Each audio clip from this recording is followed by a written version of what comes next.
Hello everyone, Dikshak Bhatt this side from the team OYG. On behalf of team, I welcome you all in this virtual platform. Again, we have an interesting session.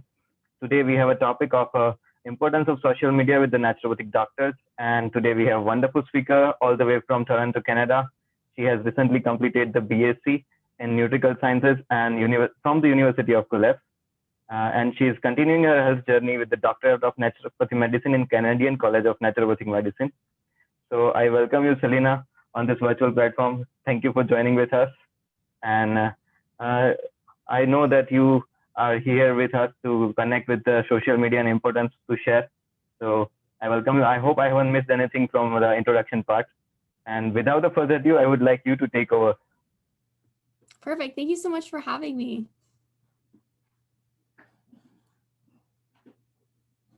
So you can just, Celina, just continue your session and I will be here whenever you need. So you can just start your session with her. Okay, perfect. So sorry to interrupt.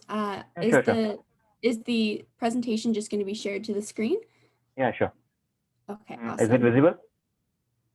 Yes, it is. All right.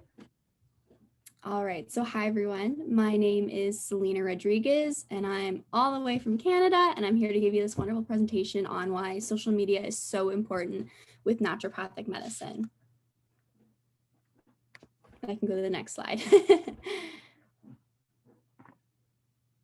So just to give you some background information about me, like to be mentioned, I am from Toronto, Ontario. I grew up just outside of it. I would say that I really haven't gone anywhere my entire life. I've traveled a little bit, but I've mostly grown up here. So one of the things I want to do after I finish my degree is to just go around the world and kind of see what naturopathic medicine is like. So this is really cool to have the opportunity to talk about it on a global scale.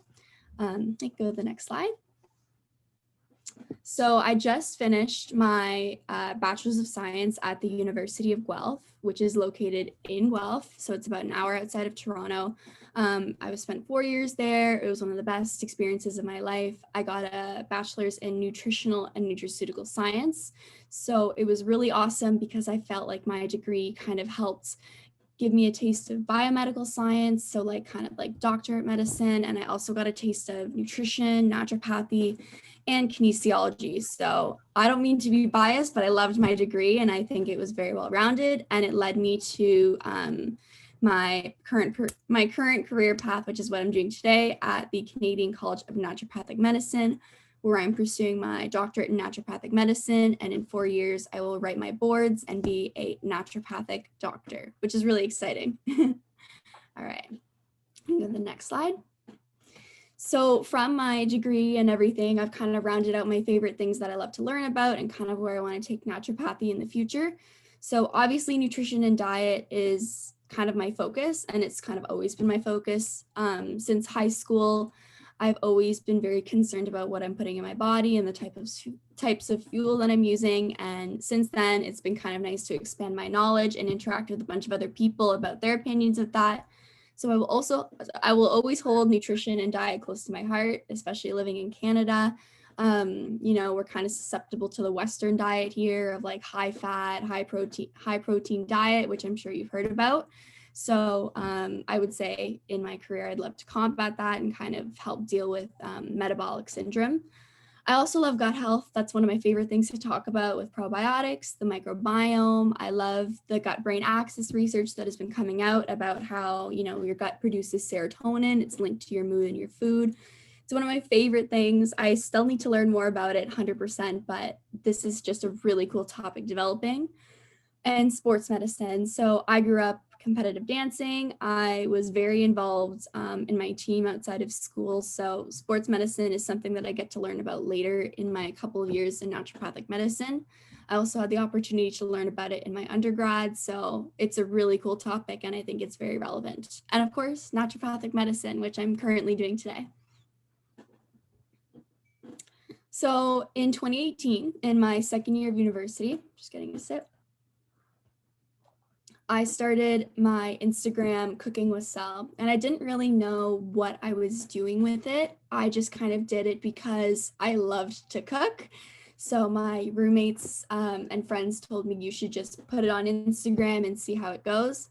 I didn't really know what I was doing at first. I just kind of would post like a crappy picture of a bowl of spaghetti and be like, this is what I ate today. But now it's kind of turned into something a lot different, and I've been a lot more artistic with it.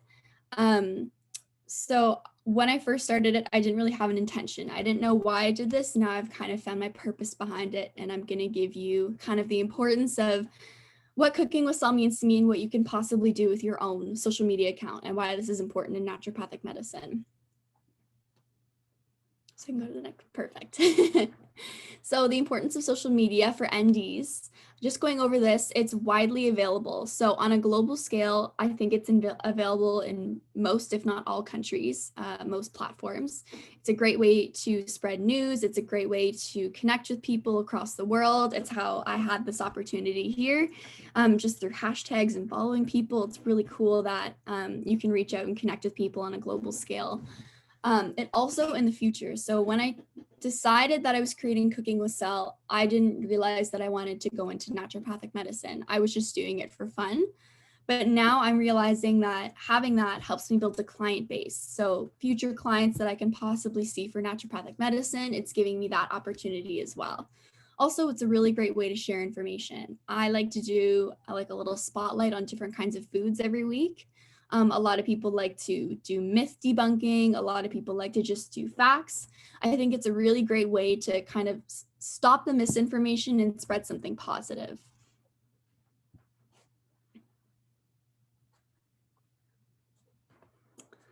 So here's just some tips that I'd love to give going forward from here, what I've learned as an amateur. I'm by no means a social media pro. I'm by no means like a marketing pro, but this is just stuff that I've kind of learned from my experience and things that I think are really important to hit home using social media. So I didn't use social media consistently probably until the pandemic hit, and I don't know what it's like where you guys are, but in Canada, it's a bit brutal right now. We're in a lockdown. I can't leave my house unless it's for essential reasons or exercise. So I have a lot of free time. That being, I can now kind of invest into my social media page. So when the pandemic hit in March of 2020, I got 2 weeks off of school right away. I was at university and I just didn't know what to do with myself. I was at home. I had this social media page that I hadn't really invested as much that I wanted to in, and I decided that I'm just going to take it by the wings and fly it, because this is important. And I know that you can grow really well on social media, and I knew it was a good opportunity. So the first thing I started to do was I brainstormed a bunch of different recipes that I wanted to try. I would explore a bunch of different hashtags that I thought were really cool, and just see kind of different foods that I wanted to highlight on my page that I knew would draw an audience and that I knew were important to people. One thing that I found was really cool is like matcha is very trendy. Like you can anything matcha, it's like an automatic audience drawer, which I kind of learned from this. So yes, write your ideas out, write them as they come, even if they sound bad, even if they sound like the best thing in the world, write them down, because eventually they can stem into something amazing. Now, behind every page, you should also have an intention. You should kind of have a message that you want to convey to people. When I first started my Instagram, I had no idea what I was doing. I didn't really know kind of what my image was. I didn't know what I wanted to show people. So I just kind of kept posting, and eventually I kind of found a flow of what I like to show people. So that my intention, I would say, behind my Instagram is health, but make it fun and make it relevant. So I see a lot of people posting things that necessarily like aren't applicable to clients or aren't applicable to a general audience. And I think that's kind of hard to market your social media that way because it's so specific. The best way to know your intention is to know what works for you and what works for the people who follow you. So consider that when you are posting. And something that I always overlooked was finding an aesthetic. So an aesthetic in a way is kind of just like a nice way for your page to look, like the eye-catching ability for it to draw someone in. I didn't really take this in, I would say, for most of the time that I had my Instagram account. And it's actually important to make sure that it looks nice, it looks professional, it looks very like clean. So I started introducing like a segment that helped me divide my page up. If I'll show a picture of that later on, but it really helped me organize my thoughts and organize my page, because it also helped me know what I was going to post next. So yeah, it also just makes your page look a lot more aesthetically pleasing. So that's really important in my opinion. And plan for each post. So I'm actually the worst for this. I don't plan as much as I should, but I know there are people out there that give lots of advice about this. By planning for each post, you kind of have your week set. I'm a person, I literally have my calendar right beside me.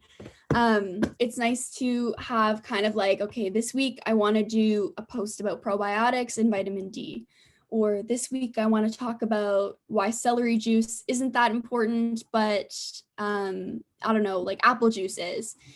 It's nice to know kind of what is coming up next and where to aim your research. So yeah, write everything down and plan for each post. Those two kind of go hand in hand.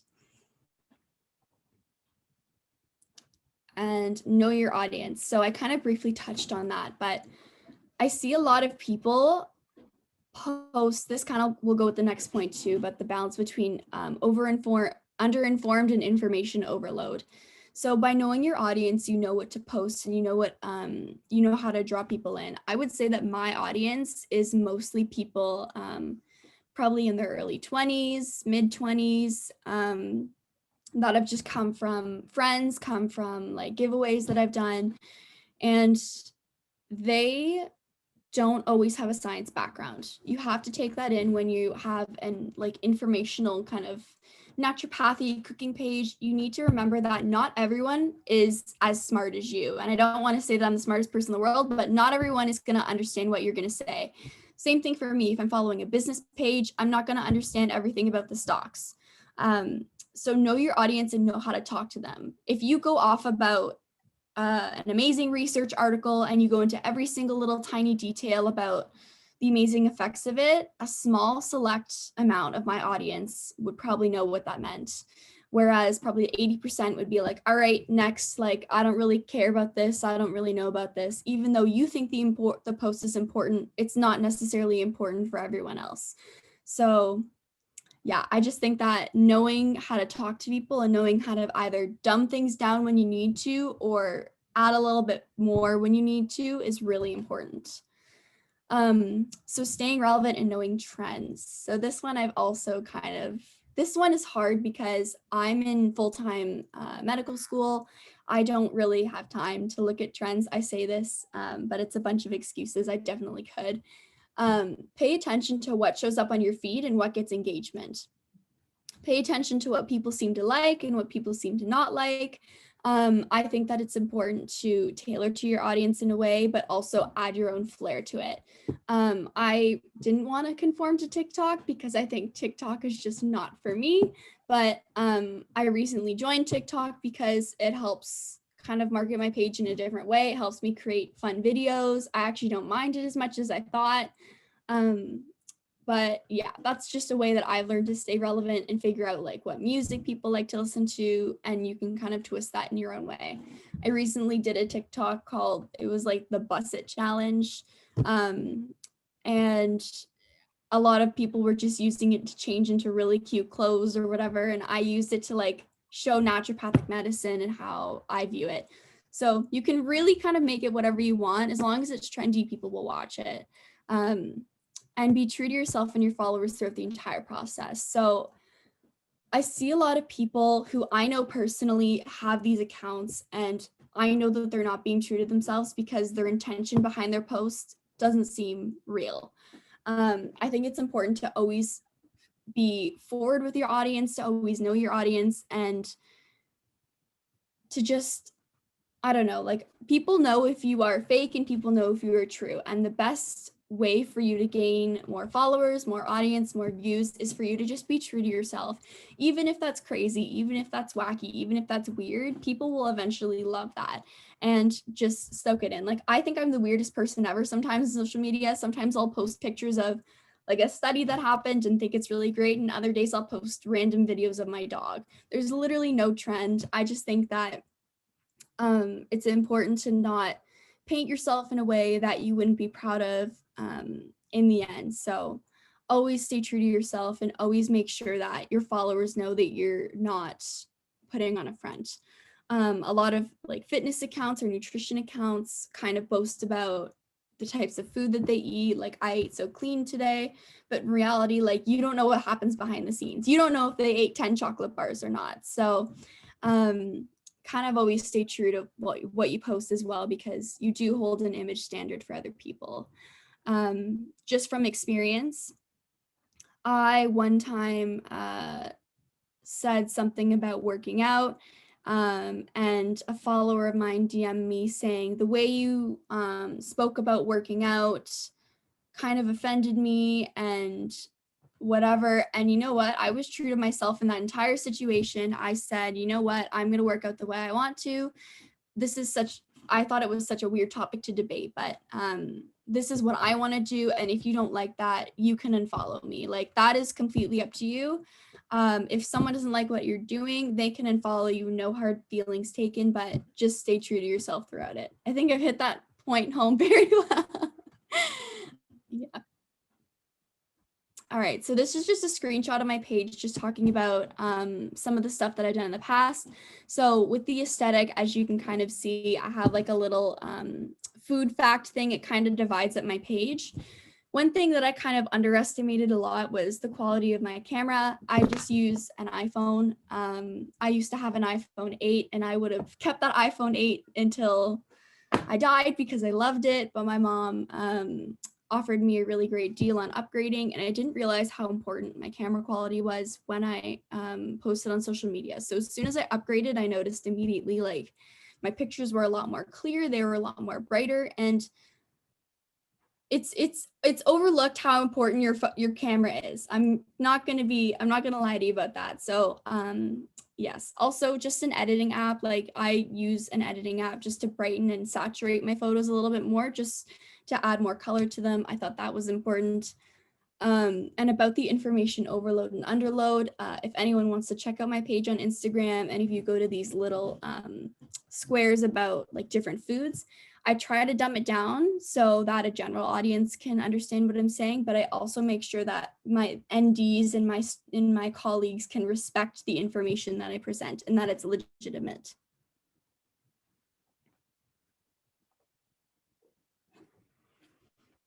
So I just wanted to go over some great opportunities that I've had since starting my Instagram, just to kind of give some inspiration. So I've been able to talk about nutrition and wellness on different platforms, such as this one we're on right now. I've been able to talk at other schools in Toronto about the importance of just wellness and nutrition. I've had some job opportunities given to me. I've been able to work with upcoming companies and help market them. I've been able to write articles for supplement companies, just really exciting about that. Also being able to try different supplements and nutraceuticals.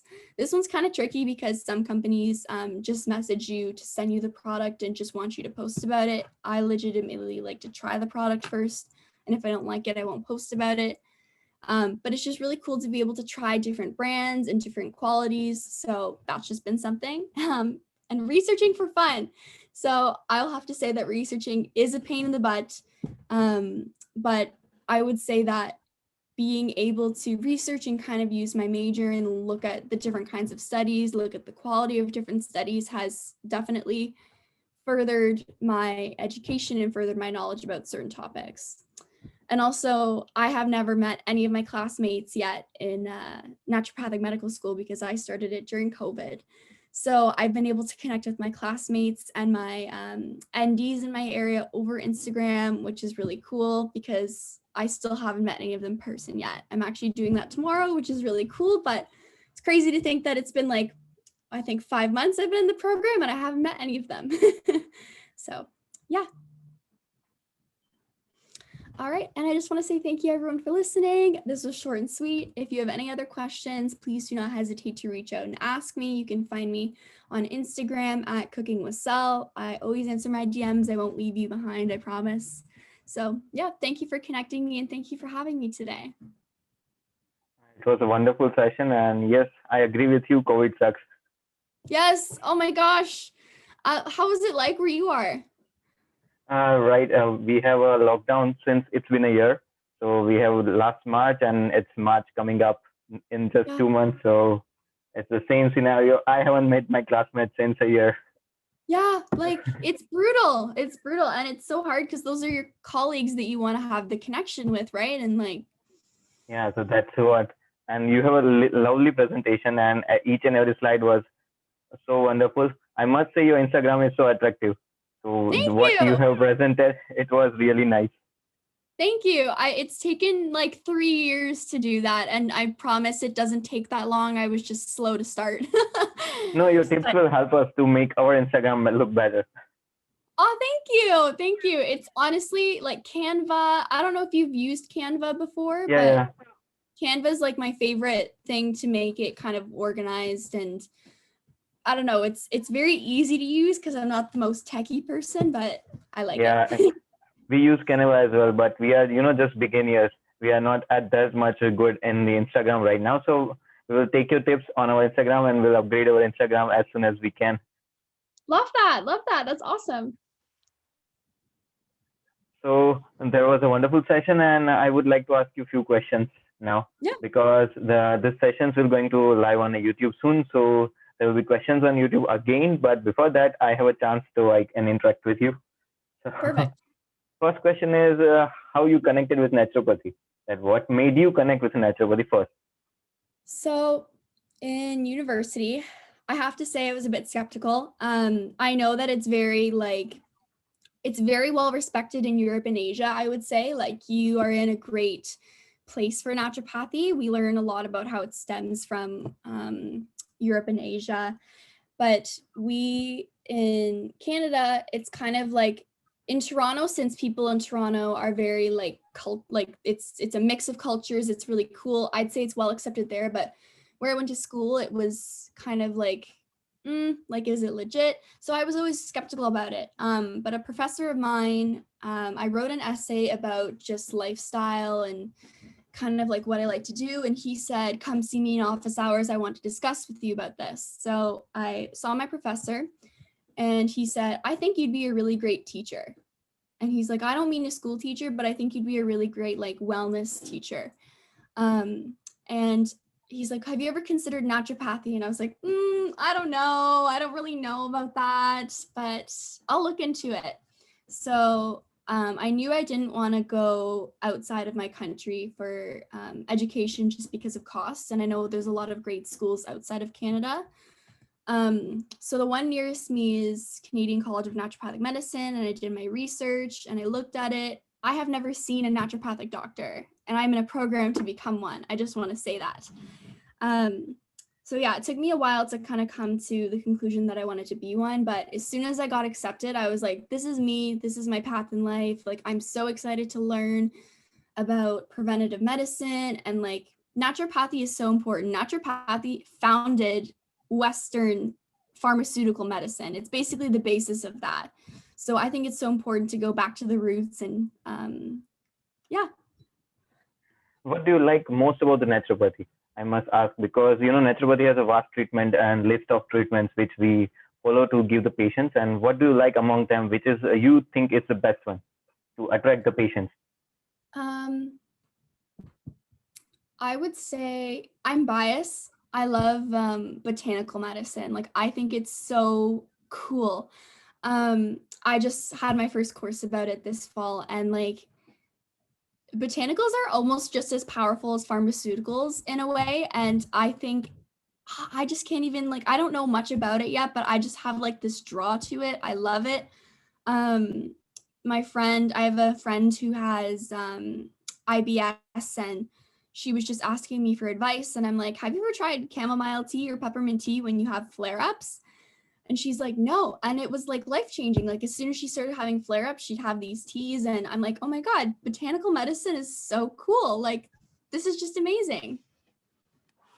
One thing is I wanted to ask that as you hold the cooking blog, so can you share us a recipe that we can include in our diet, your personalized recipe or something? Um, My favorite recipe, it's very basic and you've probably tried it, but my favorite thing in the world to recommend to people is chia seed pudding. The easiest thing to make. I'm sure you've had it before. It's just chia seeds and coconut milk. I'll send you the link to it, but it's full of fiber, it's full of omega-3, it's full of anti-inflammatory and antioxidant properties. Like that's the simplest and easiest recipe that I can recommend because it's just my favorite. Yeah. And about COVID-19, do you have another recipe which we can serve the patients to, improve the immunity and anything? Because COVID sucks. Oh, I would say, honestly, with COVID, the thing that they kind of shot home with us in Canada, I don't know about there, is just anything that has a lot of vitamin D in it. You guys are in the sun a lot more than we are, I imagine, but we're very vitamin D deficient here. So anything with vitamin D is great because there's been a lot of studies out that show vitamin D deficiency makes COVID a lot worse when you contract it. So I wouldn't even say like a recipe. I would just say make sure that you're including vitamin D in your diet. However that is with supplements, with food, I think that it's so important to add. So not really a recipe, but more of like just a vitamin. Yeah, that's tips would also help. Actually, in Yeah. India, we have right now the vaccination is arrived, so vaccination is already ongoing. So, but still, it will take a time because India has a vast public. So, until it reaches each and everyone, so it will take a time. So, the tips you gave, it will help people to stay safe from the COVID. And I hope this situation got over from all around the world because right now it's studying here, it's not a good thing. No, it's not. And I hear like New Zealand doesn't even have a case anymore. And we're like stuck in India and Canada and we're like, let us out, like we're in a cage here. India, we have feel so much. It's about a year that we are still studying from the laptops and everywhere. So, but it's nice that it's from through the laptop we can connect. Otherwise, if we wouldn't get an opportunity to talk with you like we have right now. Yeah, this is like, I think Zoom is so cool. And like, I was never a Skype person, but Zoom it's very universal. And I love that it gives people the opportunity like this. It's really cool. So it was nice talking with you. And one last question I wanted to ask from my side. Anything suggestions or anything you would like to tell us about the future doctors who are listening to us right now? I would say for the future doctors listening right now, I would say know your purpose and know you're on the right path. I don't know where you're listening in the world right now. I don't know where you are right now, but just know that you're on the right path and know that you're going to make the biggest difference in someone's life one day. Thank you so much, Celina, for your wonderful time. And thank you so much to connecting with us. We are glad that we could make it. And we hope that in future we will talk with you again, hope in personally as well, that we get a chance to meet up. That'd be so nice to be in person. So thank you so much for joining with us. Thank you so much for having me.